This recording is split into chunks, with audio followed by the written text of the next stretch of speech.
Guys, maayong buntag sa inyong tanan, labi ng mga Bisaya o mga Australians dito sa Australia. So, ako karon magbuo ko karon, mag-exercise ko karon. So, medyo dugyot igor ako ng hilamos pag gikan sa balay kay diri sa Australia, guys.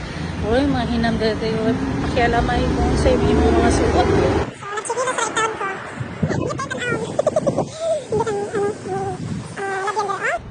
Moingon lagi akong asawa nga mulakaw ko mga to ko grocery may na siya nga pag magsuot ko no ko kanang maayos-ayos ko no ba kayo sa magpajama ra ko wala gi ko pakialam di man ko arte, guys. Basta ko rin akong asawa nga puti nga ano ko no kung di ko no ko magilis og tarong mga to market mag-exercise mahiya jud ko rin dyan pailison. Basta mga bisa wala mo kayo care kung mato ko flying lugar or mamiesta ko or maglagala usara ko magsusot or dili jud ko ante, no. Medyo na sekreto sa atong mga Bisaya. Okay ra bisag wa man sila mga pakidiri so okay ra sad, di ba?